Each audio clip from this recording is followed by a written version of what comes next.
Guys, welcome back to my channel. তো আজকে হচ্ছে ভাইফোঁটা, আর আমার লুকটা খুবই বাজে আমি জানি, বিকজ এখনই চান করলাম আর এখনই পুজো দিয়েই আমি রেডি ফেডি হয়ে নিলাম ফটাফট। তো এখন যাচ্ছি আন্টিদের বাড়িতে ভাইফোঁটা দিতে। তো বেশি কথা না বলে চলো ব্লগটা শুরু করা যাক। ওকে, এটাই আমার লুক, দেখে নাও তাও একটু। সুন্দর আছে সেটটা। কালি দিয়ে ব্লক করছ নি? করতে দেখলাম না। এখন এডিট করি নাই। আর গলা। তো আন্টির বাড়িতে এসে আমরা কোনো সময় নষ্ট না করে বসে পড়েছিলাম ভাইফোঁটা দিতে। আর আমার জ্যাঠাতো দাদা অনেক সকালেই চলে এসেছিল। আর এবার সব থেকে প্রথমে দিচ্ছে দিদি, কারণ দিদি হচ্ছে আমাদের 4 বোনের মধ্যে সব থেকে বড়। তো দিদি থেকেই শুরু হচ্ছে ভাইফোঁটাটা। দিদি অনেক বছর ধরে ভাইফোঁটা দিচ্ছে না বলে হালকা হালকা একটু ভুলেও গিয়েছে, তো একটু দেখিয়ে দিচ্ছিল দিদিকে যেন দিদি ঠিকঠাক করতে পারে।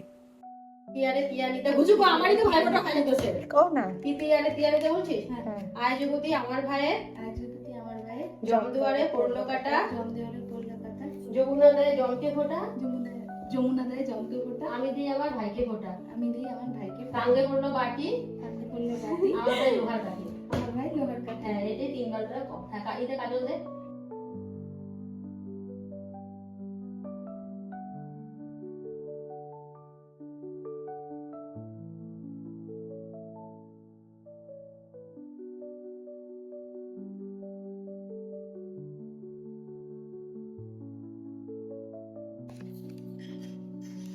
উঠে না করতেছিস তো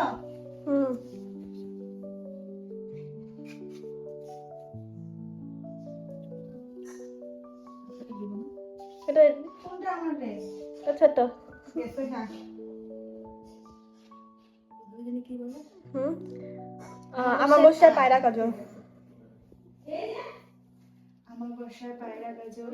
এবারে আমি দিয়ে দিচ্ছিলাম ভাইফোঁটো, কারণ আমি হচ্ছে দিদির পরে বড়। আর এখানে বুনুর ভিডিও আছে, ছোট বুনুর ভিডিও আছে। ছোট বুনুর ভিডিও একবারই করেছি, কারণ আমি ভুলে গিয়েছিলাম ওর ভিডিওটা করতে।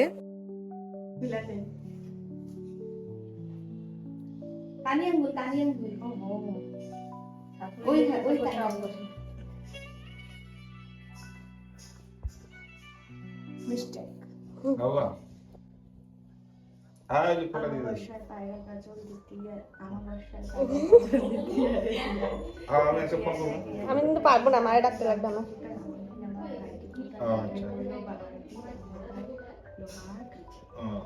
তো তোমরা আমার ভুলটা দেখতেই পেয়েছো। অ্যাকচুয়ালি ঠাকুর পুজো দিতে দিতে আমার ডান হাতের অনামিকার আঙ্গুলটা সবসময় মনে হয় যে শুভ কাজে ইউজ হয়, বাট ভাইফোঁটার সময় যে আমি ভুলেই গিয়েছিলাম যে বাঁ হাতের কানি আঙ্গুল দিয়ে দিতে হয়। সেই ভুলটা আমাকে আবার দিদি ধরিয়ে দিয়েছিল বলে আমি ঠিকঠাক করে করতে পেরেছি।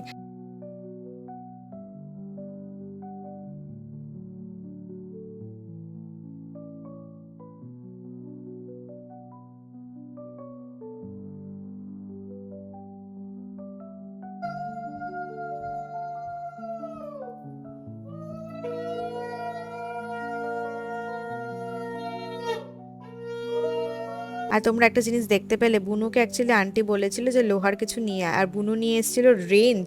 আর ওই রেঞ্জ দিয়েই আমরা হাসাহাসি করছিলাম, আর সবাই বলছিল দেখিস আবার ব্যথা না লেগে যায়। তারপরে দেখো এখানে বুনু দিয়ে দিচ্ছিল, কারণ আমার পরে তো বুনু বড়। তো এখানে বুনু ফটাফট করে দিয়ে নিচ্ছিল খুব সুন্দরভাবে। আর বুনুর তো পুরোপুরি মুখস্থ বিদ্যা।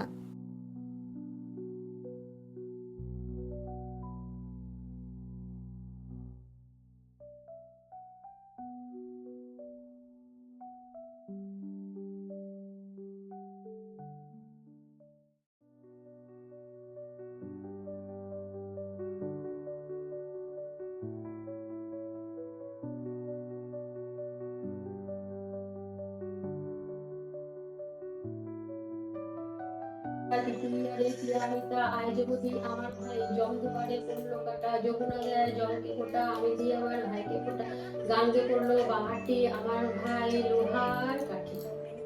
তো তোমরা তো দেখতেই পেলে যে ছোট বোনের ভাইফোঁটার ভিডিওটা করতে পারিনি আমি, যখন জ্যাঠাতো দাদাকে ভাইফোঁটা দেওয়া হচ্ছিল, কারণ আমার ফোনের স্পেস পুরো শেষ হয়ে গেছিলো। তো আগের ভিডিওগুলো আমার সব গুগল ফটোজে আপলোড করতে হয়েছে, তারপর আমি প্রথম থেকে আবার ভিডিও করেছি। তো এইবারে যখন আমার পিস্ততো দাদাকে দিচ্ছিলাম ভাইফোঁটা, তো তখনের ভিডিওটা ছোট বোনুর আছে। আর এখানে দেখতেই পাচ্ছ আন্টিও দিয়ে দিচ্ছে মামাকে ভাইফোঁটা, বাট এবারে আমি 2 ভাইকে দিতে পেরেছি, এটাতেই আমি অনেক খুশি। কিন্তু আগের বার দিয়েছিলাম 5 ভাইকে আমার, তাও আমার ছোট ভাইটা মিসিং রয়ে গেছে, কারণ কারণ ওর কলেজ থাকে বা আমার তখন যাওয়া হয় না মেঘালয়তে, তো অনেক সময় একটু আমাদের মিসপ্লেস হয়ে যায় টাইমিংয়ের। বাট আমি তা করবো যে নেক্সট টাইম আমাদের যেন একটু সময় মিলিয়ে আমরা ভাই ফোঁটাটা অ্যাটলিস্ট পালন করতে পারি, কারণ এটাই তো একটা সময় যখন আমরা ভাইদেরকে আমাদের আশীর্বাদ দিই আর আমরা আশীর্বাদ নেইও ভাইদের।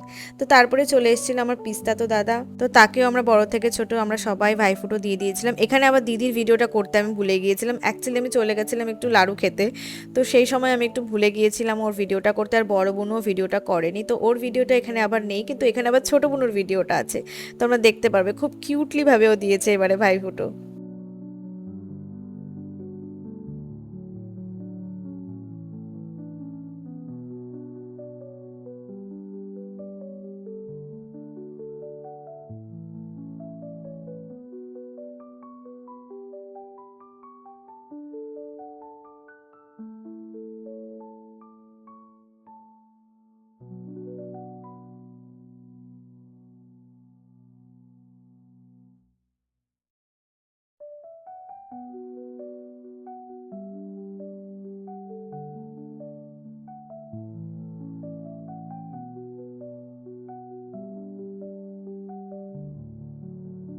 অবশেষে ছোট বোনের ভাইফোঁটা দেওয়ার একটা ভিডিও তোমাদের সাথে তুলে ধরতে পারলাম, আর দেখো কি সুন্দরভাবে ভাইফোঁটো দিচ্ছে। কিন্তু ভাইফোঁটো যে কথাগুলো আছে সেগুলো আবার ও বলতে পারেনি, সেগুলো আমিই বলে দিচ্ছিলাম, আর আমি এখানে ওকে শিখিয়ে দিচ্ছিলাম ভাইফোঁটো কি করে দিতে হয়।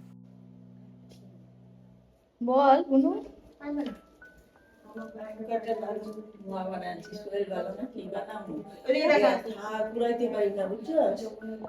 তাও বানাইছো এটাই বেশি ঠিক।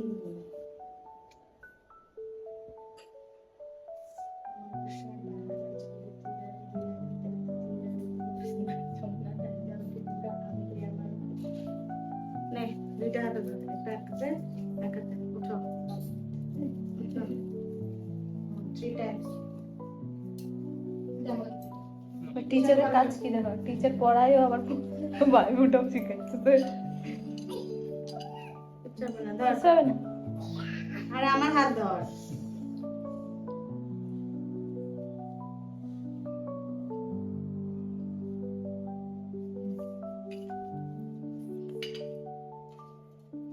প্রদীপে শিক্ষা দে।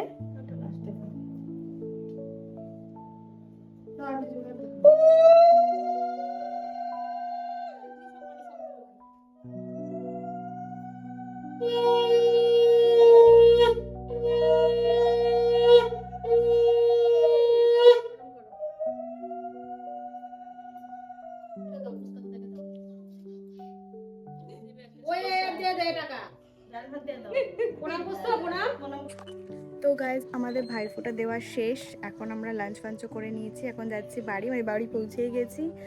তো বিকেলে আবার তোমাদের সাথে দেখা হবে। Let's go guys. এখন ভাইফোঁটা তো শেষ হয়ে গেছে, এখন আমরা যাচ্ছি বাজারে, কিছু কিছু শপিং আছে, কারণ বিয়ের সামনে তো জানে শপিং এর হাল তো হতেই থাকবে। সো লেটস গো বাজারে, হালকা হালকা তোমাদের ক্লিপস দেখাবো, বেশি দেখাবো না। Let's go. I am very sorry, আমি বাজারে গিয়েছিলাম, কিছু শপিংও করেছি, এটা এখন শেয়ার করবো না, দিদির বিয়েতেই তোমরা দেখতে পারবে আমি কী কী কিনেছি। তো অ্যাকচুয়ালি মানে বিয়ের শপিং করেছিলাম আমরা, তারপর আমি বলেছিলাম যে আমি ভিডিওস এন্ড অল দেবো, বাট আই টোটালি ফরগট, কারণ এত মুগ্ধ হয়ে গেছিলাম। তো তারপর বাড়ি এসে এখন আন্টিদের বাড়িতে এসেছি, এখানে আবার আজকে ডিনার আছে, তো তোমাদেরকে দুপুরের ডিনারও দেখাতে পারিনি, বাট রাতটা আমি চেষ্টা করবো দেখানো। জানি ব্লগটা একটু ছোটো পোটো হচ্ছে, বিকজ মাঝখানে ক্লিপস আমি নিতেই ভুলে যাচ্ছিলাম। তো লেটস গো। না না আরে আন্টি গেছেই, এতে তুই গেলে যা, আমি zoom zoom zoom zoom nighty girl, আমিও নাইটি গার্ল। তো গাইস অনেক রাত হয়ে গেছে, আজকে ব্লগটা ছোট, তোমাদেরকে তখনই বললাম। তো আজকের ব্লগটা এখানেই এন্ড করছি। যদি তোমাদের এই ছোট্ট পোট্ট ব্লগটা ভালো লাগে, then please to like, share and subscribe to my channel. Bye, love you and good night.